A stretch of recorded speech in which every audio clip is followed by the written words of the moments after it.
కరీంనగర్ జిల్లా హుజూరాబాద్ మండలం సిర్సపల్లి శివారులో ఏర్పాటు చేయనున్న డంపింగ్ యార్డును రద్దు చేసే బాధ్యత ప్రభుత్వానిదేనని మల్కాజ్గిరి ఎంపీ ఈటెల రాజేందర్ అన్నారు. డంపింగ్ యార్డుకు వ్యతిరేకంగా ఏర్పాటు చేసిన దీక్షా శిబిరాన్ని సందర్శించి ఉద్యమానికి సంపూర్ణ మద్దతు ఇచ్చారు.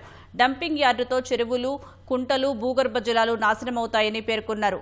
సింగాపూర్ శివారులోని డంపింగ్ యార్డు ప్రతిపాదిత స్థలాన్ని కేంద్ర హోంశాఖ సహాయ మంత్రి బండి సంజయ్ పరిశీలించారు. ప్రజలకు ఇబ్బందులు లేని ప్రాంతంలో నిర్మించాలంటూ ప్రభుత్వాన్ని డిమాండ్ చేశారు. రాష్ట్రంలో 6 గ్యారంటీలు అమలవుతున్నాయని, కేరళలో ముఖ్యమంత్రి అబద్దపు ప్రచారాలు చేస్తున్నారన్నారు.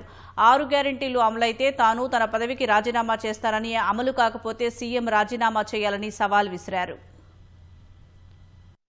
అభివృద్ధి అని చెప్పి మొత్తం నెమరులను చంపారు, కుందేలను చంపారు, పక్షులను చంపారు.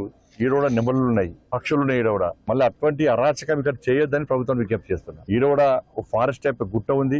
ఇక్కడ చాలా మంది చెప్తున్నారు నెమరులు వస్తాయి, పక్షులు వస్తాయి, అన్ని రకాల పక్షులు ఉన్నాయి.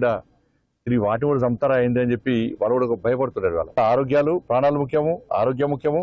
మీరు పొరపాటున సవరించుకొని ఈ ప్రాంతం కరెక్ట్ కాదని చెప్పి ఒక వేరే ప్రాంతంలో షిఫ్ట్ చేస్తే ఇలా ప్రజలకు ఇబ్బంది ఉండదు, మీకు ఇబ్బంది ఉండదు, మీకు కూడా మంచి పేరు వస్తుంది.